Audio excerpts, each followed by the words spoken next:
Assalamualaikum dan salam sejahtera. Saya ucapkan kepada setajul.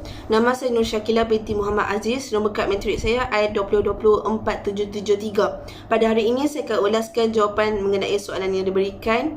Baiklah, mengenai carta organisasi, kita boleh melihat ini adalah salah satu contoh organisasi yang telah saya lukiskan, iaitu di mana pada peringkat atasan telah diketuai oleh Ketua Pegawai Eksekutif KPE yang diketuai oleh Datuk Fauzi Sukur sebagai pengurus atasan. Di bawahnya kita boleh melihat setiausaha peribadi iaitu Puan Mazatul sebagai penolong kepada KPE Datuk Fauzi Sukur ini. Di mana Ketua Pegawai Eksekutif ini terdapat 3 jenis peringkat atasan yang dibantu dan juga akan bantu Ketua Pegawai Eksekutif ini dalam syarikat tersebut, iaitu di mana pengurus besar Jabatan Pembelian dan Pengeluaran yang diketuai oleh IR Zulkifli Abzamri, manakala yang kedua iaitu pengurus pentadbiran am yang diketuai oleh Encik Khairil, dan juga pengurus kanan Jabatan Pemasaran pada peringkat atasan akan diketuai oleh Encik Sodikin bin Abdullah. Baiklah, mengenai di sini kita boleh melihat terdapat peringkat pertengahan di bawah pengurus besar Jabatan Pembelian dan juga Pengeluaran yang diketuai oleh 2 jenis pengurus pada peringkat pertengahan, iaitu pengurus pembelian dan juga pengurus pengeluaran. Manakala pengurus kanan Jabatan Pemasaran pula akan diketuai oleh 2 jenis pengurus pada peringkat pertengahan, iaitu pengurus jualan dan juga pengurus khidmat pelanggan, di mana pengurus jualan ini akan dibantu oleh pengelia jualan pada peringkat bawahan, dan pengelia jualan ini akan membantu dan juga menselia ataupun orang kata mengelia jurujual sebanyak 10 orang dalam syarikat tersebut. Mereka ini tergolong dalam pada peringkat bawahannya. Baiklah, di sini pengurus pentadbiran am akan dibantu oleh 3 jenis peringkat bawahan, iaitu 3 jenis penolong pengurus pada peringkat bawahan. Yang pertama iaitu penolong pengurus unit sistem maklumat. Yang kedua iaitu penolong pengurus unit sumber manusia yang akan bantu untuk pasal hal berkaitan dengan pekerja dalam syarikat, dan yang ketiga iaitu penolong pengurus unit akaun yang akan membantu syarikat dalam hal-hal akaun tersebut. Baiklah, mengenai soalan yang kedua, iaitu kefahaman pertama saya dalam carta organisasi ialah terdapat peringkat pengurusan yang boleh diperoleh dalam carta tersebut, di mana terdapat 3 jenis peringkat pengurusan dan juga 4 lapisan jawatan dalam carta organisasi tersebut, di mana kaitan kesnya adalah yang pertama iaitu pengurus atasan, di mana pengurus atasan ini bertanggungjawab terhadap seluruh kejayaan organisasi tersebut. Mereka ini akan menentukan wawasan ataupun hala tuju dalam jangka masa yang panjang. Dan contohnya seperti Ketua Pegawai Eksekutif iaitu Datuk Fauzi Sukur, dan juga pengurus besar Jabatan Pengeluaran iaitu Zulkifli Zamri, dan juga pengurus besar Jabatan Pemasaran iaitu Encik Sodikin Abdullah, di mana pada peringkat pengurusan pertengahan pula bertanggungjawab dalam menterjemahkan wawasan dan juga strategi dalam jangka masa yang panjang ke dalam objektif dan juga aktiviti yang lebih khusus, di mana mereka ni akan mengawal dan juga merancang aktiviti unit jabatan ini dalam jangka masa yang pendek. Mereka akan melihat carta organisasi ini dan juga memberi arahan kepada pengurus bawahan untuk merealisasikan misi yang ditetapkan oleh pengurus atasan. Contohnya adalah seperti pengurus pada peringkat pertengahan, pembelian, pengurus pentadbiran, pengurus khidmat pelanggan dan juga pengurus jualan, di mana pada peringkat pengurusan bawahan pula bertanggungjawab dalam melaksanakan rancangan dan juga aktiviti khusus yang telah ditetapkan oleh pengurus pada peringkat pertengahan. Okey, yang kita boleh melihat di sini. Okey, mereka juga akan berhubung secara langsung dengan pekerja bukan pengurusan, di mana mereka ni bertanggungjawab ke atas unit kerja mereka sendiri. Contohnya seperti penolong pengurus unit akaun, penolong pengurus unit sistem maklumat dan juga pengelia jualan dalam carta organisasi tersebut. Selain itu, kefahaman kedua saya mengenai soalan ini adalah terdapat pembahagian kerja dalam carta organisasi tersebut. Dengan adanya pembahagian kerja ini akan menjadi sangat mustahak kerana ia mempunyai hubung kait dengan rapi dengan peningkatan produktiviti dan juga boleh mengurangkan beban tanggungjawab pengerja. Dengan pembahagian kerja yang betul-betul sekiranya pekerja ni tumpukan perhatian lebih dalam sesuatu tugas yang telah dikaskan kepada pekerja oleh pengurus. Contohnya dalam kaitan kes ini ialah terdapat dua jenis bahagian, iaitu bahagian pengeluaran dan juga bahagian pemasaran dalam melincirkan pentadbiran sesebuah organisasi tersebut. Selain itu, kefahaman saya yang ketiga iaitu hubungan ketua ataupun subordinat dalam carta tersebut, di mana keseluruhan raja ini menunjukkan fungsi jabatan dan hubungan autoriti mengikut posisi individu dalam organisasi ini.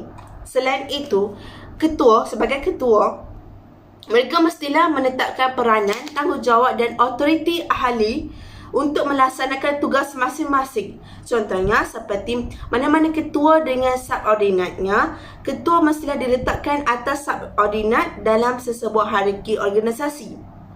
Okey, selain itu, kefahaman saya yang keempat ialah terdapat rantangan autoriti dalam carta tersebut, di mana rantangan arahan ini merujuk kepada hubungan langsung antara ketua dengan pekerja dari segi sistem pelaporan dalam sesebuah organisasi. Ringkasnya, kita boleh bagi tahu bahawa rantangan ini merujuk kepada satu rancangan tentang siapa yang patut melapor kepada siapa. Contohnya dalam kes ini, kita boleh melihat KPE iaitu Ketua Pegawai Eksekutif mempunyai otoriti ke atas semua fungsi dan mana-mana ketua jabatan tak kisahlah sama ada dekat pengurus besar ataupun pengurus pemasaran ataupun pengurus pada peringkat pentadbiran am. Mereka ada otoriti sebagai seorang KPE.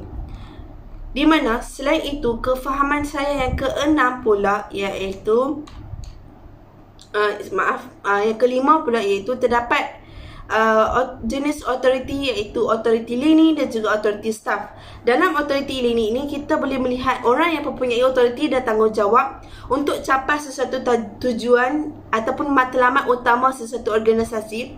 Mereka inilah yang menentukan apa yang perlu dibuat dan bagaimana kita nak buat benda ni sebagai salah satu organisasi yang betul. Contoh kaitan kesnya adalah Puan Mazatul selaku setiausaha mempunyai otoriti staff, di mana otoriti ini pula dimiliki oleh ketua yang dikesesuaikan ke atas subordinatnya, di mana KPE ini ada hak untuk mengarah pengurus besar dan seterusnya mempunyai hak untuk mengarah ahli penolak pengurus yang lain sebab dia adalah pengurus atasan. Selain itu, kefahaman saya yang keenam iaitu terdapat saluran komunikasi yang formal, di mana komunikasi formal ini merupakan proses komunikasi yang akan memanfaatkan saluran-saluran formal dan dalam organisasi tersebut, di mana komunikasi dari atas ke bawah umumnya terkait dalam tanggungjawab seseorang dalam sesuatu organisasi seperti kajian di atas. Mereka ni akan menerima arahan daripada pihak atasan untuk menjalankan pentadbiran organisasi tersebut. Baiklah, soalan yang kedua iaitu mengenai gaya kepimpinan yang diamalkan oleh Puan Salihah adalah gaya kepimpinan autokratik, di mana gaya ini sesuai dengan seorang pemimpin yang autokratik kerana mementingkan pelaksanaan tugas. Pemimpin yang mengamalkan style ini akan membuat keputusan yang berkaitan dengan tugas, di mana mereka akan mengeluarkan arahan seperti Puan Salihah dan memastikan setiap pekerjanya mematuhi arahan yang diberikannya. Boleh dilihat di sini iaitu kajian kes di sini bahawa Puan Salihah ni memimpin dengan menggunakan sumber kuasa formal, di mana kuasa kedudukan Puan Salihah dalam syarikat tersebut menjadi tinggi kerana pengaruhnya sebagai seorang ketua jabatan pemasaran. Selain itu, bagi pendapat saya, sesetengah pemimpin akan menawarkan insentif berbentuk komisen dan juga bonus. Tetapi melihat kepada pengurus yang dijalankan oleh Puan Salihah sebagai ketua jabatan pemasaran ini mendatangkan banyak bantahan daripada kaki tangan. Contohnya, kaki tangan mula memberontak ataupun tak setuju dengan pendekatan pengurusan Puan Salihah. Salah satu sebabnya adalah kerana sifat sombongnya dan sebagai ketua jabatan pemasaran. Sepatutnya dia kena bersikap adil dan juga bertanggungjawab ke atas organisasi dia. Baiklah, soalan B pula, pada pandangan saya, faktor yang sebabkan kaki tangan Puan Salihah ini tidak bersetuju dengan gaya pengurusan Puan Salihah adalah kerana ketidakkecakapan dalam menguruskan organisasinya. Di mana ketidakkecakapan pentadbiran adalah sebuah istilah yang huraikan tingkah laku pentadbiran yang tidak berfungsi dengan baik ataupun yang menghalang pencapaian matlamat dalam sesebuah organisasi. Jadi disebabkan itulah yang pentingnya tanggungjawab pengurusan di dalam sesebuah pertubuhan. Contohnya seperti pengurus kanan Jabatan Sumber Manusia telah memanggil semua kaki tangan Jabatan Pemasaran yang terlibat bagi dengar dan juga kenal pasti apa masalah mereka dengan pengurus atasan tadi. Faktor yang kedua iaitu Puan Salihah ni, faktor yang kedua adalah disebabkan Puan Salihah ni adalah kekurangan ilmu pengetahuan. Perkara yang perlu diberi perhatian dalam perkongsian ilmu adalah organisasi. Pengurusan ilmu merupakan satu proses yang bantu kita dalam mencari, memilih, mengerus dan pindahkan sesuatu maklumat itu serta kepakaran yang diperlukan bagi tujuan penyelesaian sesuatu masalah. Baiklah, pekerja atau individu yang ada pengetahuan tersirat iaitu tacit knowledge dan kepakaran adalah sangat penting diuruskan supaya ilmu mereka ni menjadi sesuatu yang penting bagi sesebuah organisasi, kerana ilmu mereka adalah aset kepada organisasi tersebut. Contohnya, Puan Salihah selaku Ketua Jabatan Pemasaran perlu ada ilmu pengetahuan yang luas agar beliau dapat melancarkan pentadbiran organisasi dan mengatasi masalah yang ditimbulkan oleh kaki tangan semasa pentadbiran tersebut. Beliau perlu sentiasa bersiap sedia setiap masa untuk mengatasi cabaran sebagai Ketua Jabatan Pemasaran tadi. Faktor yang ketiga iaitu adalah kerana Puan Salihah ini tidak dapat kekalkan profesionalisme dan juga tadbir urus. Bagi pandangan saya ialah perkhidmatan yang diberi oleh seorang pengurus dalam sesebuah organisasi mestilah setimpal dengan gaji yang diberikan. Contohnya, jikalau gaji yang diberikan untuk Ketua Jabatan Pemasaran adalah anggaran sebanyak RM5,000 ke RM6,000, kerja yang dilakukan mestilah seiring dengan pelaksanaan dalam kerja. Maksud saya adalah perkhidmatan mereka perlulah lebih cekap dan juga lebih responsif terhadap organisasi dan juga kaki tangan. Sebagai seorang Ketua Jabatan Pemasaran, Puan Salihah perlulah mempunyai perkhidmatan dan juga sikap yang beraccountability. Ini adalah kerana menjadi kewajipan kepada Puan Salihah untuk beri jawapan dan penjelasan mengenai sesuatu tindakan dan prestasinya kepada sesiapa yang berhak untuk mendapat jawatan dan juga penjelasan. Contohnya, kaki tangan Puan Salihah ini dia tak puas hati dengan dan perlu mendapat keterangan daripada Puan Salihah untuk terus mendengar cakap beliau tersebut. Faktor yang keempat, kerana kurang inovatif dan juga kreatif. Bagi pendapat saya, kreativiti tidak hanya boleh wujud secara sendiri, malah ia perlukan ataupun sesuatu untuk menolong kita untuk melakukan sesuatu yang kreatif. Selain itu, kepintaran dan juga kebijaksanaan sahaja belum mencukupi dalam menjalani kehidupan sebagai seorang manusia. Pada zaman sekarang, ramai yang pintar tapi mereka ni tak kreatif, malah ramai yang tidak mengetahui bahawa kepintaran itu adalah salah satu potensi kita untuk menjadi lebih kreatif. Bagi saya, Puan Salihah selaku KPE ini ataupun KJP tadi memiliki kekurangan kekreatifan dalam menguruskan jabatannya sendiri. Keperluan kreativiti semasa proses pembelajaran ataupun sepanjang berada di alam pekerjaan tidak boleh dinafikan. Kreativiti ini memainkan peranan yang sangat penting bagi pastikan sebuah organisasi ini dapat lahirkan seorang model insan yang mempunyai minda kelas yang pertama. Betul tak? Jadi, jikalau Puan Salihah ini mempunyai kreativiti dalam menguruskan jabatannya, sudah semestinya para kaki tangan tidak akan terus memangkam Puan Salihah. Sebab apa? Memang tidak dapat kita nafikan bahawa segala perancangan haruslah bermula daripada peringkat bawahan. Namun, ada perkara-perkara yang perlu kita dititik beratkan untuk melincingkan pentadbiran tersebut. Faktor yang kelima iaitu kerana faktor struktur dan juga sistem penyampaiannya lemah oleh pengurus, di mana faktor ini berlaku disebabkan kekurangan pemantauan yang menyebabkan pembaziran dan juga telah menjejaskan integriti sebuah organisasi. Sebagai seorang pengurus atasan, seseorang itu mestilah orang kata berkeyakinan tinggi dalam menyampaikan sesuatu kerja ataupun sedang bercakap di hadapan kaki tangan tersebut.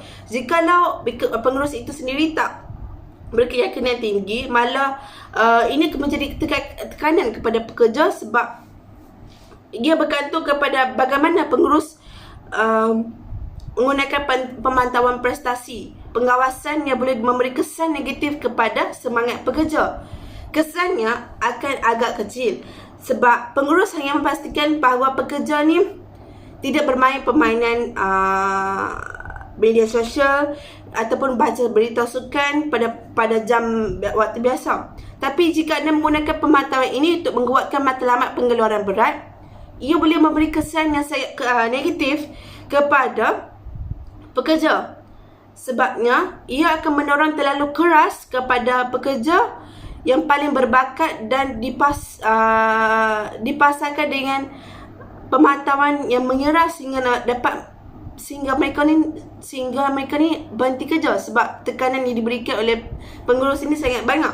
Orang kata kalau pressure ataupun tekanan yang diberikan oleh pengurus kepada pekerja, sebagai pekerja, orang akan rasa macam terlalu rasa tekanan, rasa macam tak boleh nak go on sebab pengurus akan beri tekanan yang sangat berat kepada pengurus. Jadi salah satunya kaki tangan dalam kajian kes tadi adalah disebabkan orang kata dia suruh kita hormat dia suruh ikut cakap arahan yang diberikan oleh Puan Saliha. So sudah tidak semestinya ini akan memberi halangan ataupun bantahan daripada pekerja kepada pengurus.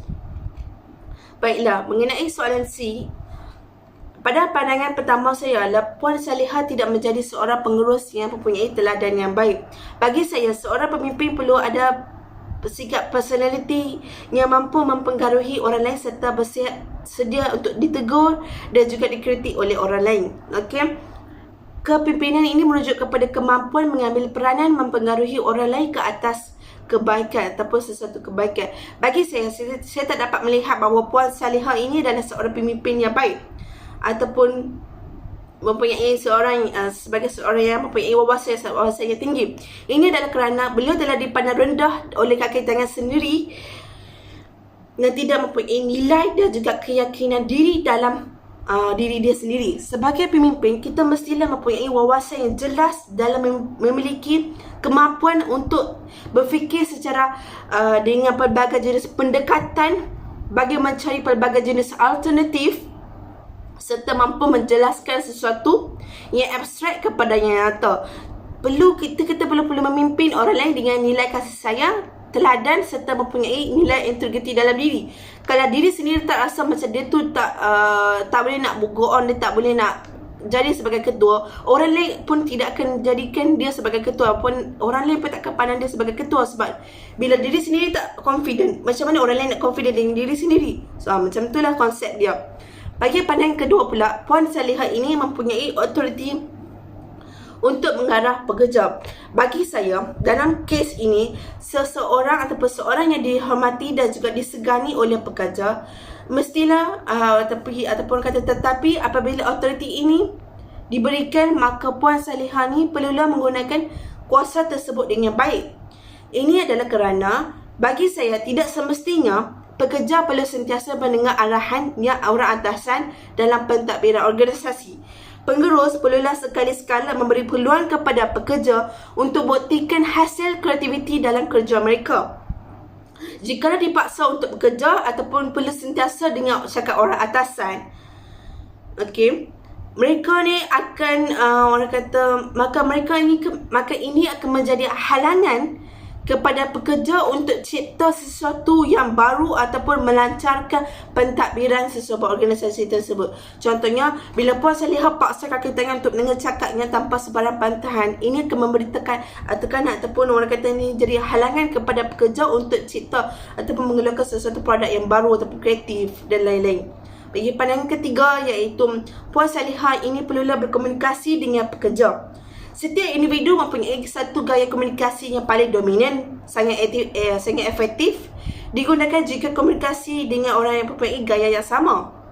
Walau bagaimanapun, dalam kaitan kes ini, Puan Saliha tidak mempunyai gaya komunikasi yang efisien dalam memberi arahan kepada kaki tangannya, malah dia paksa pekerjanya untuk dengar cakapnya. Bagi saya, komunikasi sangat penting untuk berkongsi maklumat, mendapatkan idea, menyelesaikan masalah dan saling membantu antara satu sama lain. Tapi melalui komunikasi interpersonal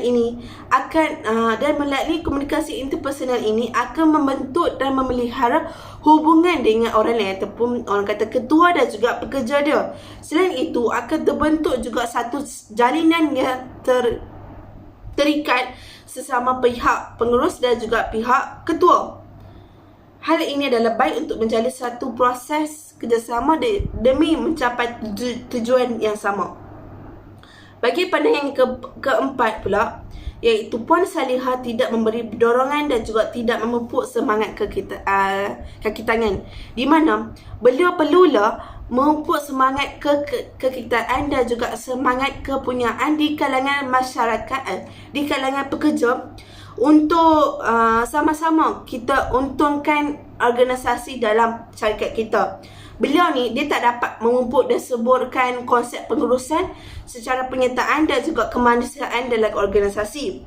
Sebagai seorang pengurus, beliau ataupun Puan Salihah ni, dia perlu mempertingkatkan imej dia sendiri dan nama baik dia sendiri dalam organisasi. Kaitan kesnya adalah apabila jabatan lain mula masuk campur dalam menguruskan masalah dalam jabatan sendiri, ini akan menjatuhkan maruah ataupun nama baik dia sendiri dan juga kaki tangan jabatannya kerana tidak dapat menyelesaikan masalah. Saat ini adalah, orang kata, memang secara betul ini adalah sebabkan bila dia sendiri tak dapat selesaikan masalah jabatan, dia perlu dicampur aduk oleh jabatan pemasaran yang lain. Ini akan menjatuhkan maruah dia sendiri sebab tak dapat selesaikan masalah sendiri, tak dapat selesaikan masalah pekerja ataupun masalah organisasi. Jadi ini akan menjatuhkan maruah dia sendiri. Dan bagi pandangan yang kelima, Puan Salihah perlulah mengakui kesilapan dan juga memperbetulkan kesilapan dia. Kebanyakan daripada kita ni, kita mesti pernah terpesong disebabkan pengaruh, kuasa, pangkat dalam sepanjang kehidupan kita. Tetapi apa yang benar-benar ataupun apa yang betul-betul penting adalah pengajaran kepada kita. Bagi saya, kemanfaatan memberi kesan, di mana empati yang tulen dan tulus ikhlas akan meredakan kemarahan dan juga membina hubungan serta memacu keberuntungan dalam sesuatu perniagaan. Sebaliknya, kalau jika sikap mempertahankan diri ataupun tidak mahu mengakui kesilapan dia akan membawa kepada kemarahan dan juga rasa benci oleh pekerja Puan Salihah ini. Bagi saya, beliau ni perlu mula untuk tidak menggunakan atau berpegang kepada gaya pengurusan lama. Lagi kerana zaman sekarang dah berubah. Setiap kerja yang dilakukan akan sentiasa diperbaharui untuk penggunaan dan juga kaki tangan. Di mana Puan Salihah ini tidak semestinya perlu berpegang pada gaya pengurusan yang lama saja sebab zaman dah berubah. Setiap negara ada teknologi yang canggih, ada orang kata sistem maklumat yang tinggi, di mana kita boleh melihat baru-baru ini kes Israel. Contohnya saya dah ambil kes Israel, di mana mereka di Malaysia dikenali sebagai negara yang paling top kedua sebagai negara yang membuat kes-kes cyberbullying ni. Jadi kita boleh melihat bahawa negara kita dah tinggi dari segi teknologi ataupun apa kata dari segi peningkatan teknologi yang dikeluarkan oleh syarikat Malaysia untuk pengguna kepada masyarakat zaman sekarang. So dengan kaitan kes ni, kita boleh melihat bahawa dia kena ubah dari pengurusan lama kepada pengurusan baru untuk kepentingan diri sendiri, juga untuk kepentingan diri sendiri dan juga kepentingan kaki tangan dia sendiri, supaya kaki tangan dia tak sentiasa tak sentiasa menghalang apa yang dia nak buat sebagai ketua jabatan pemasaran ini. Jadi dia kena follow up ataupun buat something yang news untuk mencapuk ataupun mungkin maksud saya untuk sentiasa berhubungan baik dengan kaki tangan dia sendiri. Jadi itu sahaja untuk pada hari ini. Terima kasih saya ucapkan kepada setajuk untuk mendengar jawapan saya.